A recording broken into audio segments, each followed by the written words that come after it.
Nós temos visto um aumento de guerra, desastres naturais, conflitos e várias coisas que podem ameaçar a nossa sobrevivência. A questão que esse vídeo vai responder é como a gente pode se proteger disso, considerando os nossos investimentos.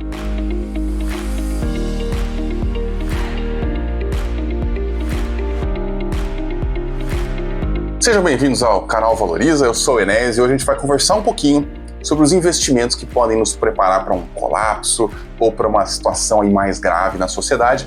Eu já gravei um vídeo mais ou menos nesse tema, mas ele é muito antiguinho, então resolvi aqui fazer uma nova versão e fazer um bate-papo um pouco mais amplo sobre esse assunto. Eu queria começar falando que existe um pessoal que é especializado em se preparar para desastres, para guerra, para esse tipo de coisa, e esse pessoal é chamado de sobrevivencialista. Eles têm canais aqui no YouTube, eu vou citar dois aqui que eu conheço, que de vez em quando eu assisto, os vídeos são muito legais, que é o do Júlio Lobo, chamado Sobrevivencialismo, e o canal do Batata, que é o Guia do Sobrevivente. Eles ensinam um monte de coisa para você fazer, e se um dia você se perder, você faz isso, e ensinam, dão dica de coisa para você ter em casa, enfim, eu já aprendi várias coisas com eles. Eu acho esse tipo de coisa interessante, muitos homens acham esse negócio legal, algumas mulheres também, né, mas enfim, acaba sendo uma coisa que os homens gostam mais, não sei porquê, acho que a gente é mais bobo mesmo.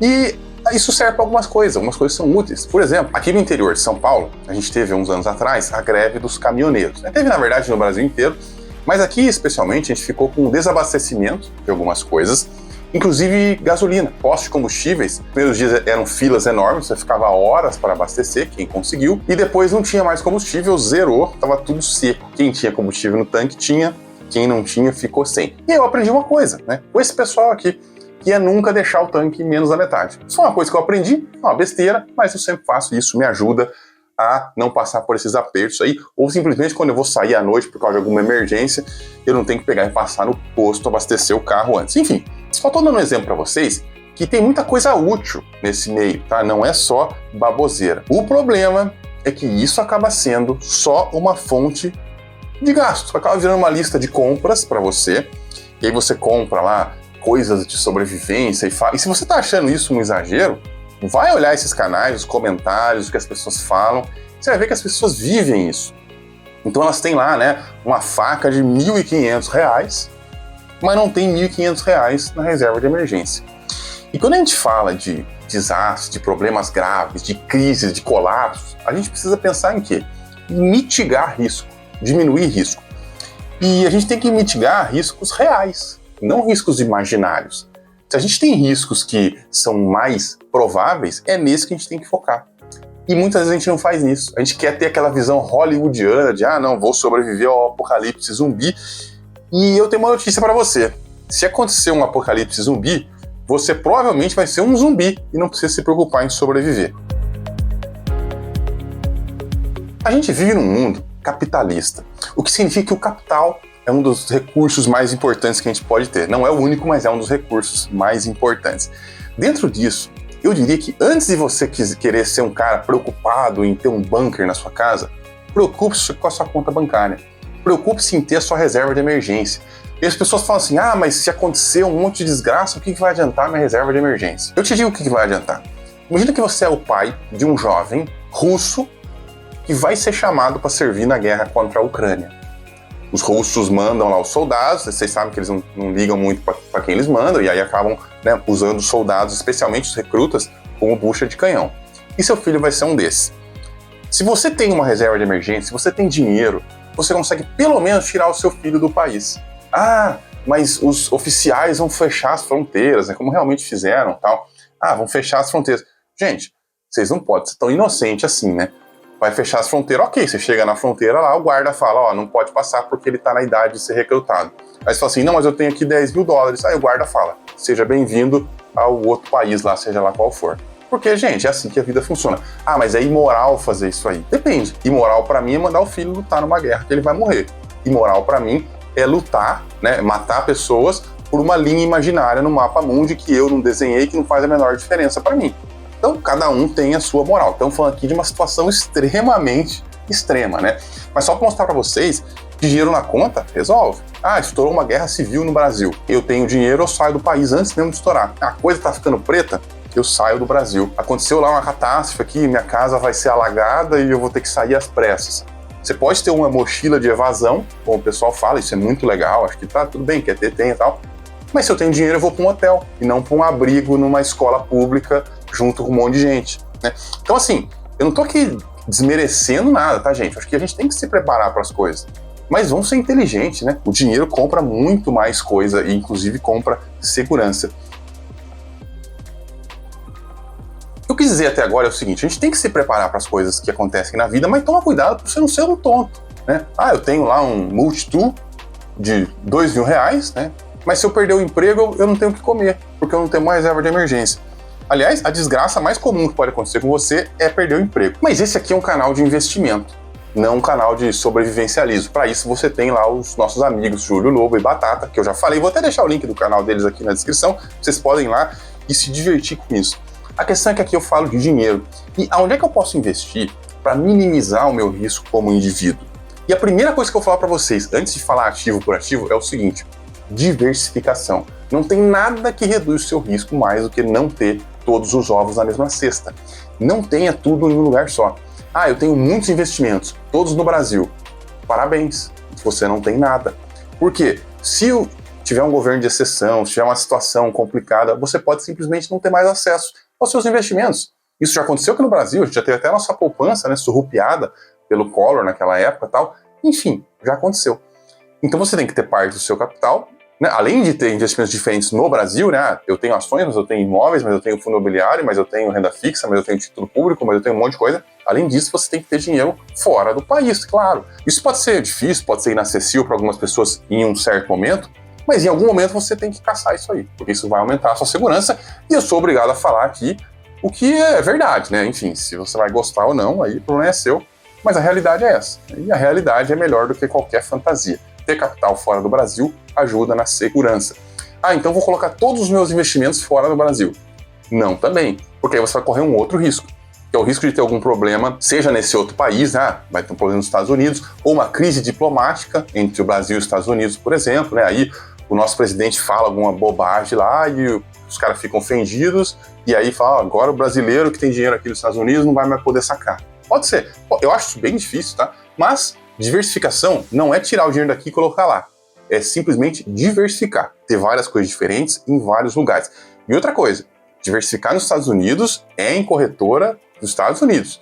Não é banco brasileiro que oferece compra de ações no exterior. Porque aí não adianta nada, né? Para você resgatar suas ações que estão lá no exterior, você tem que passar por um banco brasileiro que obedece à legislação brasileira, o juiz brasileiro.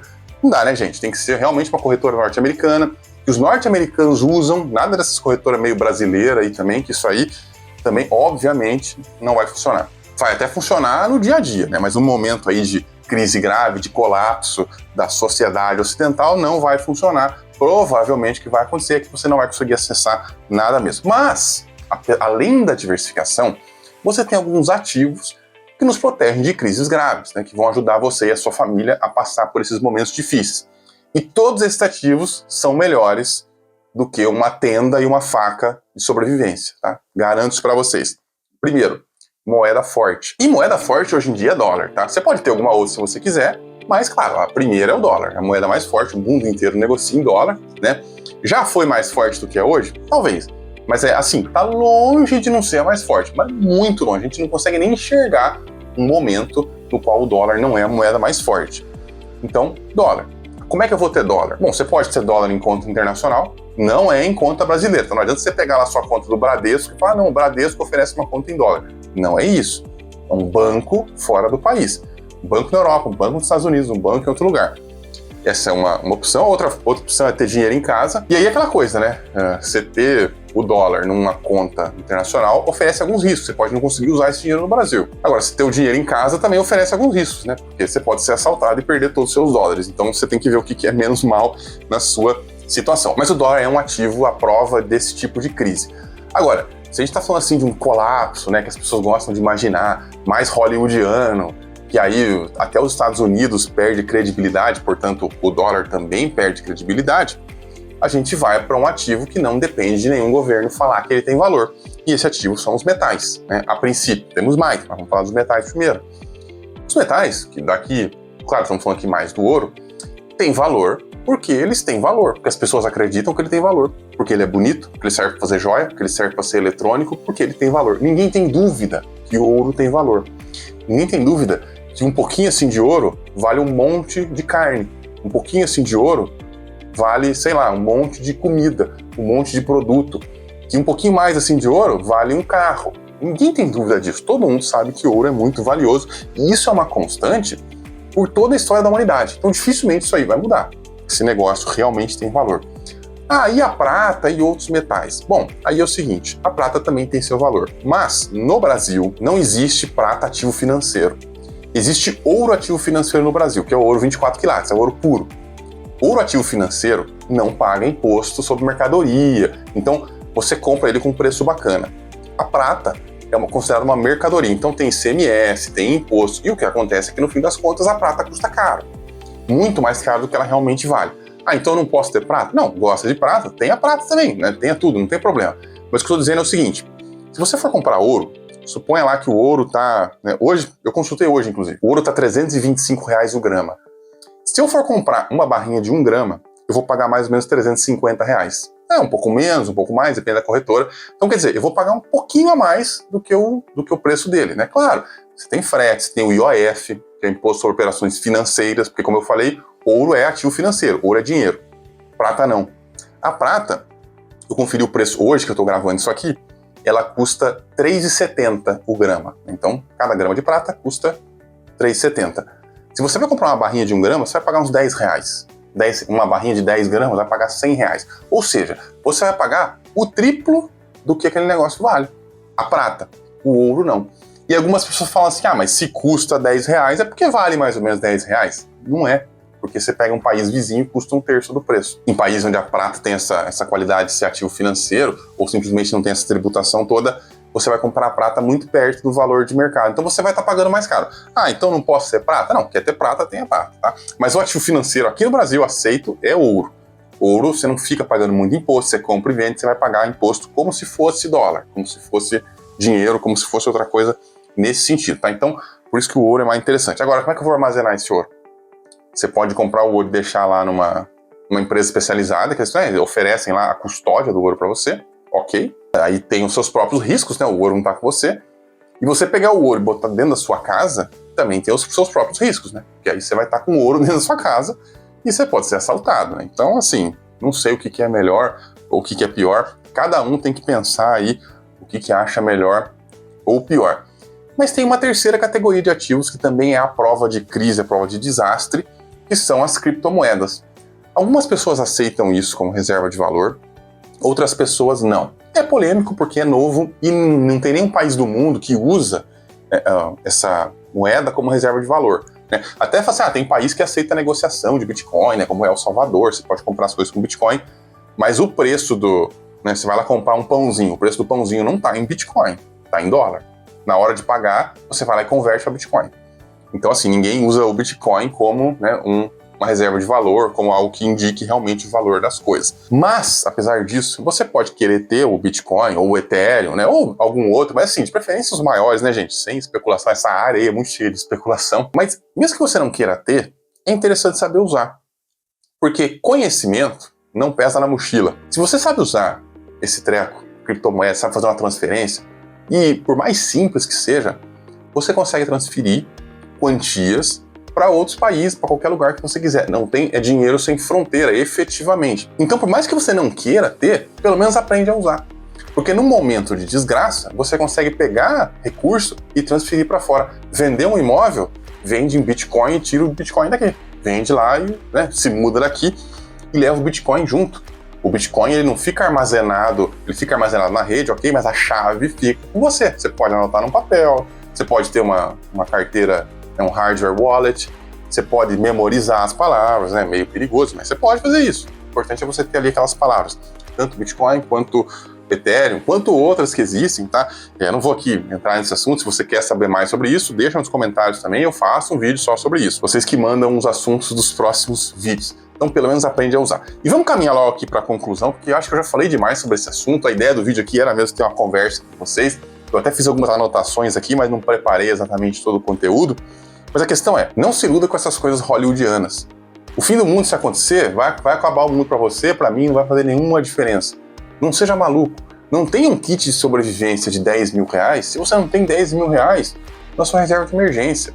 O dinheiro é o bem mais versátil ainda. Ah, mas eu já tenho o suficiente, já tenho reserva. Tudo bem. Quer comprar lá um multitool, quer comprar um kit de não sei o quê? Tudo bem, não tem problema. Vai aumentar a sua preparação, vai aumentar a qualidade, a forma como você consegue cuidar da sua família. Não tem problema. Mas não foca nisso. Isso aí é besteira. Isso é só para tirar o seu dinheiro e provavelmente a única coisa que você ganha quando você assiste um monte de vídeo, lê um monte de coisa sobre esse tipo de assunto, né, preparação para desastre e tal, é que você vai sair de lá com uma lista de compra. E aí vai ter que comprar 1 milhão de coisas. Mas o que importa mesmo é o que você aprendeu, é o conhecimento. Por isso que eu falei para você, aprenda a fazer uma transferência, aprenda a transferir Bitcoin, porque isso é importante. E é o que eu quero perguntar para você agora. O que você tem feito para se preparar para coisas ruins? A gente vê coisas ruins acontecendo por aí e não tem como a gente não pensar, e se isso fosse no Brasil? E se essa guerra fosse no Brasil? E se esse terremoto fosse na minha cidade? E se esse tsunami fosse aqui? E a gente acaba pensando nessas coisas e eu quero saber o que você faz para se preparar. Deixa aqui nos comentários para a gente poder continuar essa discussão aqui. Se você gostou do vídeo, deixa um like, se inscreve no canal caso ainda não seja inscrito e manda esse vídeo para aquele seu amigo que precisa ouvir essa conversa. Eu volto semana que vem. Até lá!